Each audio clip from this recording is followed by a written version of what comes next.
नमस्कार, मैं नवीन कुमार। आइए डालते हैं एक नज़र आज की खबरों पर। भूमि सुधार विभाग की ओर से उत्कृष्ट एवं बेहतर कार्य करने वाले अधिकारियों को सम्मानित किया जा रहा है तथा कार्यों में फिसड्डी होने वाले अधिकारियों पर कार्रवाई भी की जा रही है। पटना के समाहर्ता सह जिलाधिकारी डॉक्टर चंद्रशेखर प्रसाद ने राजस्व मामले की समीक्षा की। दाखिल खारिज वादों के निष्पादन में बेहतर कार्य करने वाले मनेर के अंचलाधिकारी पूजा कुमारी को डीएम ने प्रशस्ति पत्र देकर सम्मानित किया है। वहीं अंचलाधिकारी पूजा कुमारी ने कहा कि इसमें अंचल कर्मियों का योगदान सराहनीय है, सबों ने मिलकर अच्छा काम किया है। उच्च अधिकारियों से इस तरह का प्रोत्साहन मिलने से कार्यों को और बेहतर ढंग से करने की प्रेरणा मिलती है। झारखंड के कई ऐसे प्रतिभावान खिलाड़ी हैं जिन्होंने अपनी मेहनत के दम पर देश और राज्य के लिए कई मेडल्स जीते, लेकिन इन खिलाड़ियों का दुर्भाग्य देखिए, राज्य सरकार इन्हें प्रतिष्ठित पद पर एक नौकरी नहीं दिला पा रही है। मेडल्स जीतने वाले कई खिलाड़ियों को तो राज्य में सिपाही बनकर खानापूर्ति की जा रही है। इनसे सरकार सिपाही और ट्रैफिक पुलिस के रूप में सेवा ले रही है। एक और जहां झारखंड में मेडल लाने वाले खिलाड़ियों को सिपाही बनाया जा रहा है, तो वहीं पड़ोसी राज्य बिहार में खिलाड़ियों को सब इंस्पेक्टर और डीएसपी के अलावा जिला स्तर की नौकरियां दी जा रही है। देशों में मेडिकल में ग्रेजुएट यानी MBBS करने वाले छात्रों को इंटर्नशिप के लिए पटना मेडिकल कॉलेज अस्पताल में आवेदन स्वीकार नहीं किए जाएंगे। सीट फुल होने के कारण उनको PMCH में इंटर्नशिप के लिए यहां नामांकन नहीं होगा। प्राचार्य डॉक्टर BK चौधरी ने इस संबंध में आदेश जारी किए हैं। उनके आदेश की कॉपी को प्राचार्य कक्ष के बाहर भी नोटिस बोर्ड में चिपकाया गया है। अपने आदेश में प्रिंसिपल ने कहा कि इंटर्नशिप के लिए अब कोई सीट रिक्त नहीं है, अतः विदेश से ग्रेजुएट छात्र राज्य के किसी अन्य निजी अथवा सरकारी मेडिकल संस्थानों में आवेदन कर सकते हैं। गति शक्ति राष्ट्रीय मास्टर प्लान के तहत खगड़िया प्राइवेट लिमिटेड और रेलवे के बीच एक औपचारिक समझौता हुआ है। यह टर्मिनल बिहार के पसराहा स्टेशन के पास स्थापित किया गया है। यह सोनपुर रेल मंडल का तीसरा गति शक्ति कार्गो टर्मिनल है।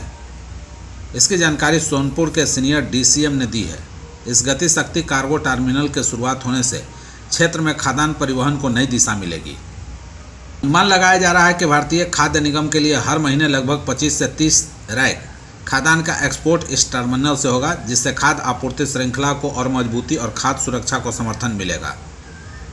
राजधानी को जल्द ही देश के सबसे बड़े और दुनिया के दूसरे सबसे बड़े अस्पताल का गौरव मिलने जा रहा है। इसी दिशा में एक बड़ा कदम उठाते हुए मुख्यमंत्री नीतीश कुमार ने Patna medical college and hospital के पुनर्विकास परियोजना के फेज 1 के अंतर्गत बने अत्याधुनिक टावर 1 और टावर 2 का उद्घाटन किया। इन दो टावरों में कुल 1117 बेड की सुविधा उपलब्ध कराई गई है। नई बिल्डिंग की छत पर हेलीपैड भी बनाया गया है, जहां से मरीज सीधे हेलीकॉप्टर के सहारे इमरजेंसी वार्ड में जाएंगे। यह हाईटेक इंफ्रास्ट्रक्चर न सिर्फ बिहार बल्कि पूरे पूर्वी भारत के लिए स्वास्थ्य सेवा के क्षेत्र में एक नया मील का पत्थर साबित होगा। इस अस्पताल में सभी वर्गों के मरीजों को उच्च स्तरीय इलाज और सुविधाएं उपलब्ध कराने के लिए इसे खास डिजाइन किया गया है। रूट कलर कोड और कलर कोडिंग को हटाने की मांग को लेकर पटना में ऑटो यूनियन ने 20 मई को चक्का जाम की घोषणा की है। यूनियन की बैठक में यह निर्णय लिया गया है। ऑटो और ई-रिक्शा यूनियन के राजकुमार झा ने बैठक की अध्यक्षता की। इस दौरान उन्होंने कहा कि पटना में ऑटो और ई-रिक्शा का कलर कोड के माध्यम से रूट में परिचालन का निर्णय बदल जाएगा। इस मामले में यूनियन के अध्यक्ष ने कहा कि जाम की समस्या से निजात पाने के लिए परिवहन विभाग ने ऑटो एवं ई-रिक्शा को कलर कोडिंग के माध्यम से रूट में परिचालित करने का कानून बनाया है। इसकी अधिसूचना में यह कहा गया है कि इस फैसले को लागू करने से पहले व्यवस्थित परिचालन के लिए शहर में समुचित ऑटो स्टैंड की व्यवस्था करनी है। हालांकि जिला प्रशासन की तरफ से इस पर अब तक कोई पहल नहीं की गई है। आज़ादी के बाद जनगणना के साथ पहली बार होने वाली जातिवार गणना के आंकड़े आने के बाद कई जातियों को OBC की सूची के बाहर होना पड़ सकता है। इसी तरह से आर्थिक सामाजिक रूप से पिछड़ी कई जातियों को OBC सूची में भी एंट्री मिल सकती है। सरकार की कोशिश जातिवार जनगणना को आधार बनाकर OBC के नाम पर हो रही जाति की राजनीति को पूरी तरह से ध्वस्त करने की है। माना जा रहा है कि प्रधानमंत्री नरेंद्र मोदी के सर संचालक मोहन भागवत के साथ चर्चा में आने के बाद इसे हरी झंडी दे दी गई है। बताया जाता है कि उक्त बैठक में गृह व सहकारिता मंत्री अमित शाह भी मौजूद थे। बता दें कि लंबे समय से जातियों की गोलबंदी का हथियार बनी जातिवार गणना को हमेशा के लिए खत्म करने के लिए पूरी तरह से लंबी सोच विचार के बाद यह फैसला लिया गया है। ध्यान देने की बात यह है कि RSS की समन्वय समिति की बैठक में साफ किया गया कि RSS जातिवार गणना के खिलाफ नहीं है, सिर्फ इसका राजनीतिक इस्तेमाल नहीं होना चाहिए। बिहार में सरकारी स्कूल के शिक्षकों की चालाकी जल्द ही दूर होने वाली है। बेतिया से लगातार मिल रहे फर्जी हाजिरी की शिकायत के बाद शिक्षा विभाग के ACS डॉक्टर S सिद्धार्थ पूरी तरह एक्शन मोड में है। उन्होंने अब वैसे शिक्षकों के खिलाफ कड़े तेवर दिखाए हैं।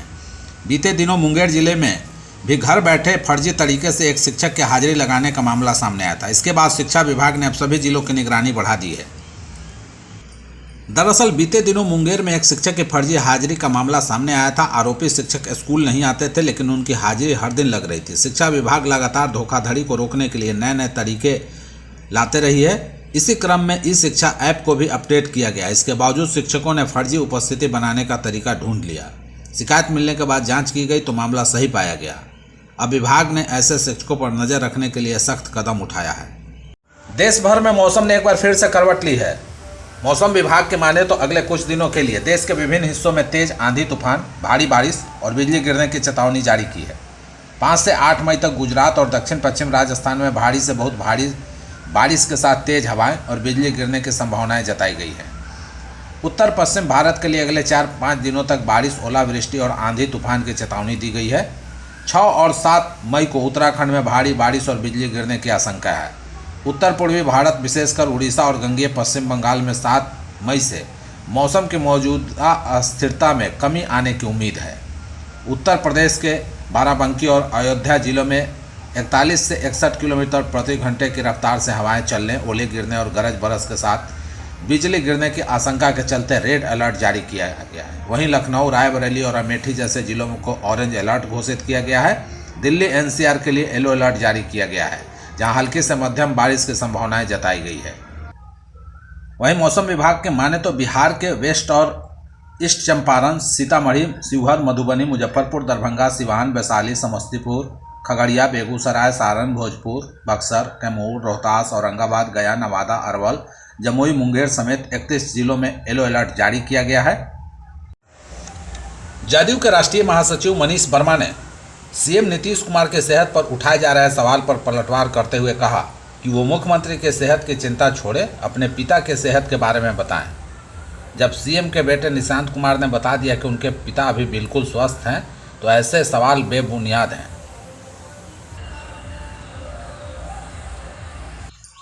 हालांकि मनीष वर्मा ने पूर्व केंद्रीय मंत्री सीपी सिंह को भी निशाने पर लिया। उन्होंने कहा कि अगर वो बिहार में अभी भ्रष्टाचार का आरोप लगाते हैं तो कहीं न कहीं उनका भी योगदान है, क्योंकि 16 साल तक वो खुद मुख्यमंत्री नीतीश कुमार के साथ रहे। जब साथ थे तो सब ठीक था और अब सब खराब हो गया।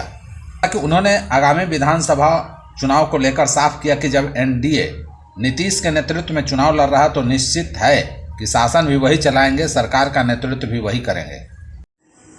अराजकतापूर्ण परिवेश में युवतर पीढ़ी को साहित्य संस्कृति के प्रति शब्द जागृति हेतु कविवर पुरुषार्थी कला मंच ने एकल काव्य एकल नाट्य श्रृंखला का आयोजन आर्य समाज मंदिर ब्यापुर मनेर पटना के सभागार में किया। कार्यक्रम का उद्घाटन वरिष्ठ अधिवक्ता राजीव रंजन, पूर्व सैनिक संघ के ग्रामीण अध्यक्ष पूर्व कैप्टन अनंत विजय सिंह, डॉक्टर सुधांशु कुमार चक्रवर्ती व व्याख्याता डॉक्टर सकलदेव सिंह ने संयुक्त रूप से किया। वहीं पूर्व कैप्टन कुमार निरंजन ने कविताओं में पाखंडवाद, जनमानस की पीड़ा, अंधविश्वास आदि पर जोरदार प्रहार की। अंतर्राष्ट्रीय रंगकर्मी डॉक्टर सुधांशु कुमार चक्रवर्ती ने सत्ता नाटक के द्वारा जातिवाद, धर्मवाद, वर्णवाद, बेरोजगारी की पीड़ा को प्रस्तुत किया।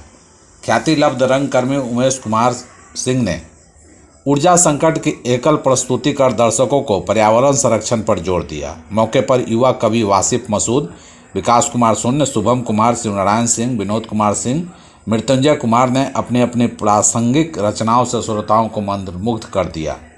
मंच का संचालन सचिव अनिल कुमार सुमन ने किया। इस अवसर पर सुधीर भारती, विनोद यादव, धनंजय कुमार सहित अनेक लोग मौजूद थे।